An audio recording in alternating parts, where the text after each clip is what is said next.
Okey. Yang seterusnya okey, kalau tadi kita dah belajar tentang pertukaran ion ferrum 2 kepada ion ferrum 3, sekarang ni kita tengok pula sebaliknya pula, pertukaran ion ferrum 3 kepada ion ferrum 2.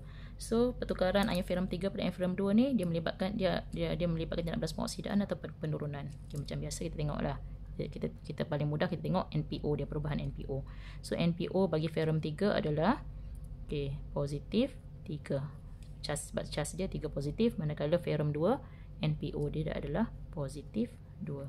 So positif 3 kepada positif 2, kita kata NPO dia berkurang. So bila berkurang, kita kata dia mengalami tindak balas penurunan. Tindak balas penurunan.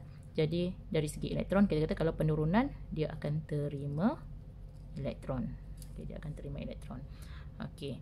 So macam biasa, sebelum kita pergi kepada penerangan seterusnya, ingat balik ion ferrum 3 warna apa? Berwarna perang. Manakala ion ferrum 2 dia berwarna hijau. So kalau larutan perang, ferrum yang mengandungi ion ferrum 3, dia akan berubah jadi hijau, maksudnya dia akan mengalami tindak balas redox, di mana dia akan mengalami tindak balas penurunan. Okey, contoh cikgu bagi Okey, apakah pasangan yang diperlukan oleh ferrum 3 untuk dia mengalami tindak balas redox? Okey, jadi dalam tabung uji ni, untuk sampel larutan mengandungi ferrum 3, kita boleh guna sama ada larutan ferrum 3 sulfat. Tengok ferrum 3 sulfat. Tengok dia macam mana, ada 2 ada 3, sebab sulfat 2 negatif, bila kita turun bawah jadi 2. Ferrum 3 positif, bila kita turun bawah jadi 3. So sulfat ni kita kena kurungkanlah jadi 3. Ini kita kata larutan ferrum 3 sulfat. Ferrum 3 sulfat. Okey, satu lagi kita boleh guna juga larutan ferrum 3 klorida. Okey, ferrum 3 klorida, kita boleh guna ferrum 3 klorida. Okey. Jadi di sini kita kata dua-dua ni mengandungi ion ferrum 3 lah, ion ferrum 3. So ferrum 3 nanti ion ferrum 3 dia adalah larutan yang berwarna perang. So nanti dia akan mengalami tindak balas penurunan. Ferrum 3 ni kita akan ubah jadi ferrum 2, dia akan mengalami tindak balas penurunan. Jadi bila ada tindak balas penurunan, mesti ada ejen yang akan menurunkan dia. So dia mesti kita mesti campurkan dia atau tindak balaskan dia dengan ejen penurunan. Jadi ejen penurunan ni dia akan mengalami tindak balas pengoksidaan. Jadi apa contoh-contoh ejen penurunan ni? Apa contoh-contoh ejen penurunan yang kita boleh guna untuk menurunkan ferrum 3 kepada ferrum 2. Jadi contoh ejen penurunan kita boleh guna, contohnya adalah larutan kalium klorida ataupun larutan kalium bromida, ataupun larutan kalium iodida, ataupun logam-logam reaktif sama ada magnesium ataupun zinc. Mana-mana kita boleh guna. Okey, cikgu akan bagi satu contoh tindak balas yang melibatkan ejen penurunan dengan larutan mengandungi ion ferrum 3. Okey, contoh cikgu guna. Okey, contoh cikgu bagi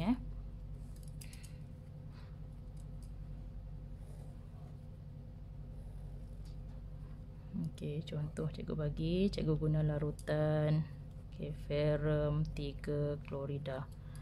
Ferrum 3 klorida cikgu tindak balaskan dengan larutan contoh cikgu bagi larutan kalium iodida. Kalium iodida. Firstly, pertama sekali bila dah nampak dah dua larutan ni, kita tahu dia merupakan sebatian ion. Kita pecahkan dulu. Bila pecah, yang ini akan jadi Fe3+, yang ini akan jadi Cl-. Ini pula bila kita pecahkan dia akan jadi K+ dengan I-. Kita tengok yang pertama dulu, K+ dengan I-. Biar awak nampak K+, dia merupakan logam yang sangat reaktif. So kita cancel dia. Ion kalium ke, ion natrium ke, nampak je ion kalium, ion natrium, kita cancel siap-siap sebab dia takkan terlibat dalam tindak balas redox, sebab dia merupakan ion yang logam yang reaktif. Manakala ferrum 3 dengan klorida. Bila nampak ferrum 3, so ferrum 3 ni akan dipilih. Klorida tak mungkin lah sebab negatif dengan negatif mana boleh bertindak balas kan. So nampak klorida, bila awak nampak ferrum 3 atau ferrum 2, pasangan dia kita cancelkan siap-siap. Okey, sebelum tu kita tengok warna dulu. Mesti ada warna Kalium iodida. Okey, ni ada mengandungi ion iodida. So bila ada ion iodida, kita kata larutan ni tidak berwarna.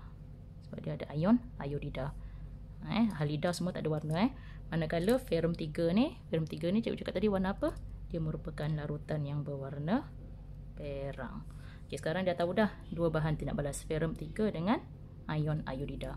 Okey, sekarang ni kita nak terangkan dari segi redox dalam bentuk jadual. Okey, yang pertama, bahan terlibat. Okey, bahan terlibat.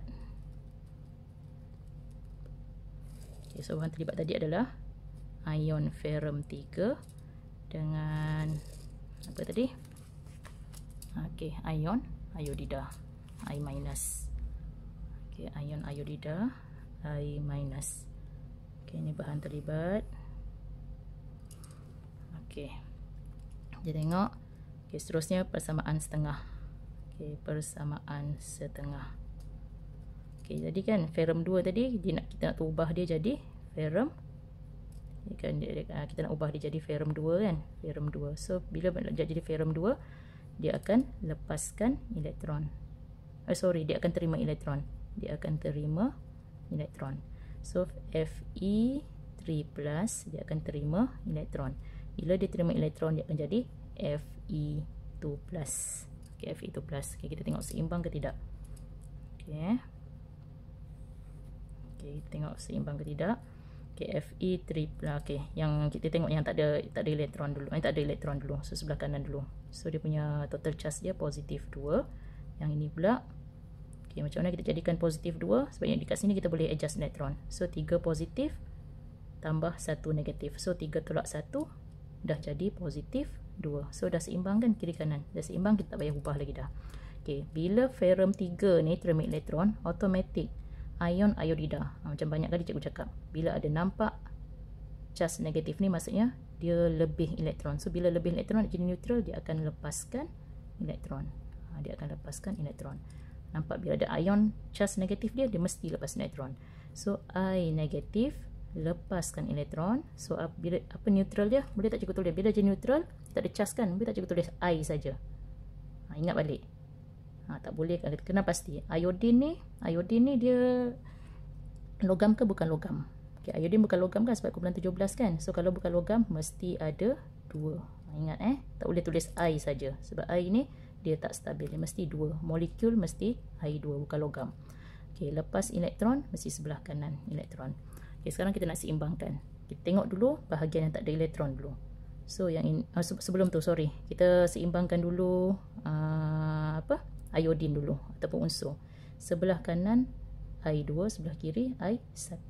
So darab 2. So 2I, 2I dah seimbang. Elektron tak perlu lagi, jangan dulu unsur dahulu. Okay, sekarang ni bagi kita nak seimbangkan charge. Okay, sebelah kiri dulu sebab dia tak ada elektron, kita tak boleh ubah dia, tak boleh adjust dia. So 2 negatif 2. Sebelah kanan pula macam mana nak jadikan negatif 2? So I2 kosong. Ini 1 elektron. Macam jadi negatif 2 ni, sedangkan ni satu negatif ni. Darab elektron dengan 2. Okay, so sekarang dah seimbang. Negatif 2. Okay, dah seimbang. Okey, seterusnya kita tengok pula dari segi redox. Tindak balas redox. Okey, ferrum 3 terima elektron. Kita kata dia mengalami tindak balas penurunan.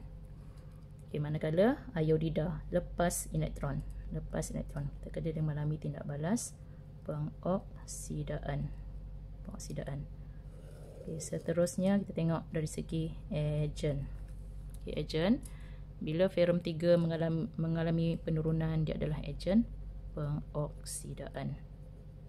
Okey, manakala bila ion iodida ni mengalami pengoksidaan, kita kata dia adalah agent penurunan. Okey, seterusnya pemerhatian. Pemerhatian. Okey, kita tengok mesti ada perubahan warna. Okey, ferrum 3 warna apa? Dia adalah warna perang. Ferrum 2, ingat balik ferrum 2 warna apa? Dia adalah warna hijau. So perubahan ni kita kata larutan perang menjadi hijau. Larutan perang berubah menjadi hijau. So ini dia punya pemerhatian dia, apa yang kita nampak. Manakala iodida ni, okey, iodida, ingat halida, dia ada warna tak? Dia tak ada warna. Okey, dia akan jadi iodin. Iodin warna apa kita dah belajar? Warna dalam keadaan biasa dia adalah cecair yang berwarna perang. Okey, so perubahan dia adalah larutan tidak berwarna menjadi perang. Ingat menjadi perang sebab iodin dia adalah cecair yang berwarna perang. Okey, kemudian lepas pemerhatian ada ujian pengesahan. Ujian pengesahan. Okay, yang pertama kita tengok ujian pengesahan bagi ion ferrum 2 ni. So sama juga macam ion ferrum 3, kita guna larutan natrium hidroksida ataupun larutan amonia sedikit hingga berlebihan. So cara dia adalah okey.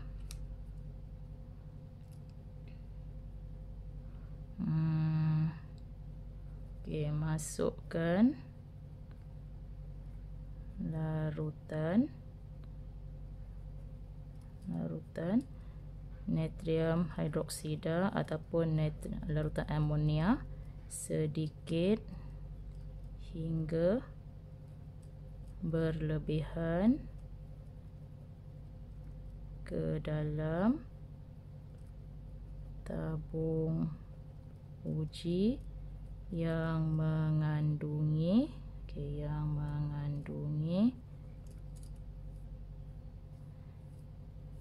dalam tabung uji yang mengandungi larutan. Okey, sebelum ni tadi cikgu sampai berlebihan ni kan, okey, tambah perkataan ke dalam tabung uji yang mengandungi larutan. Okay, itu cara dia. Okey, pemerhatian dia adalah okey, ferrum 2 kan, ferrum 2 warna hijau mendakkan hijau yang tidak larut dalam larutan natrium hidroksida atau larutan amonia berlebihan terbentuk. So maksudnya bila awak titiskan sedikit larutan natrium hidroksida atau amonia, dia akan menghasilkan mendakan hijau. Kemudian bila awak tambah sampai berlebihan pun dia tetap menghasilkan mendakan hijau. Jadi maksudnya ion ferrum 2 hadir. Okey, seterusnya ujian pengesahan untuk iodin pula. So ingat lagi tak ujian pengesahan untuk iodin? Iodin ni kita kata dia adalah cecair warna perang kan. Bromin pun sama warna perang. So macam mana kita nak bezakan iodin dengan bromin? Ingat lagi tak larutan kita cakap tadi? Larutan cikgu cakap sebelum ni. Kita gunakan larutan 111 trichloroetana. Okey, so awak katakan ni masukkan larutan